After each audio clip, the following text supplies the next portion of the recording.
this is Lindsay Gale, editor of DNRI, still on the Powerscreen stand, and I'm sitting on the tracks of one of two new products here at the show, the Warrior 1400X mobile screen. And I'm now going to be talking to Oliver Donnelly, who's the lead engineer in the development of the new machine. Oliver, the new screen, the S1400, okay, would you like to go through the main characteristics of it, what's new about it? Are there any special features that you consider to be particularly important? Okay, Lindsay, well, first of all, the main aspects that we tried to address with this machine was improved serviceability, improved reliability and uptime for the end user, an enhanced specification overall in terms of stockpile, conveyor capacities, etc. And as well as that, we've introduced some new features into the machine and some enhanced features that were there previously in the older Warrior 1400 model. Right. Can you be a bit more specific about the new features? Sure, yep. If we take the power unit, for example, we now have the Tier 4 canopy and layered, which is aimed specifically at making it a lot more serviceable for the end user. Right. So, for example, the oil filter, the fuel filter, all the serviceable items are a lot more accessible within the power unit.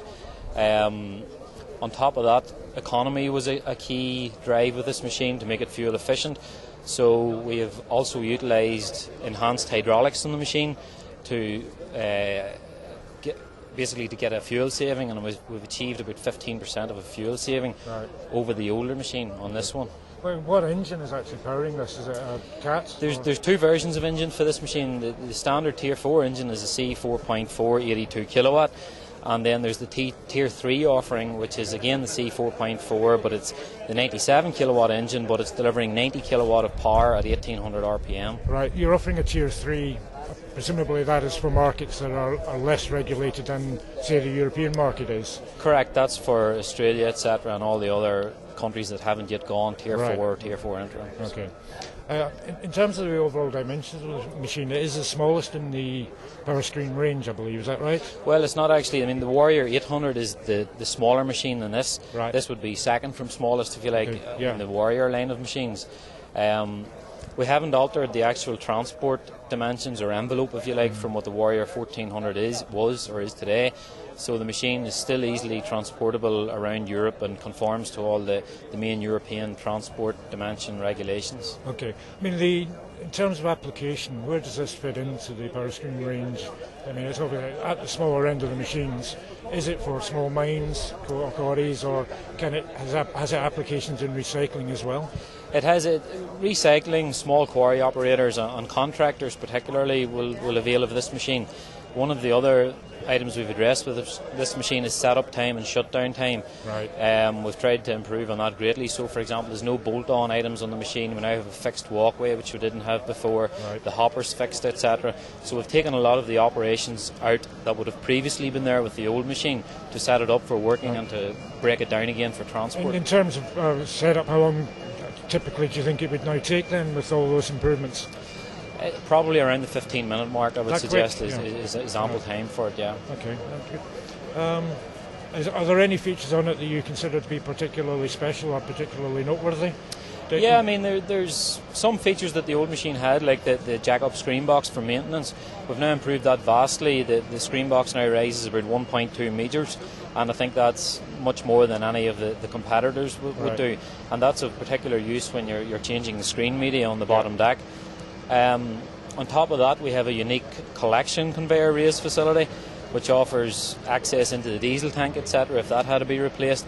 It also aids a user or customer in vulcanising the belt of the transfer conveyor, which typically would have been an issue on other machines, particularly with some of our competitors. Would you say that the screening technology in basic principle is pretty well established, and what you're now getting are just continual refinements, improvements to benefit the customer, rather than major steps in engineering? Yeah, I think that's fair to say. A machine like this, I mean, I think our customers and end users are pretty comfortable with how it performs, the level of performance they get out of it. So our emphasis to improve reliability, serviceability, all those things that might have been lacking in years gone by. So ultimately, there's increased uptime to the customer and a smoother running of his operation. Right. Okay. on the machine, are there other options that might not have been available on the previous 1400 screen? Yeah, correct, Lindsay. Yeah, we have hydraulically folding hopper extensions, which now offer the user a lot more versatile feeding arrangements. We have a 300mm chassis raiser, which gives the user the option to increase their stockpiling capacity on the side conveyors and the tail conveyor. The standard stockpiling capacity is actually increased on the machine as well. Right. So, for example, on all the conveyors, if the options are utilised, the chassis raiser, the telescopic side conveyors, we can achieve actually more than double of the standard stockpiling capacity of the previous machine. Other unique features to the machine are we now have 2-speed tracking as standard on the machine, and the high-speed tracking is actually enhanced by an engine ramp-up.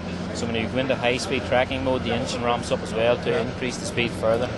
Have these developments been driven by customer demand or by you identifying you should supply them?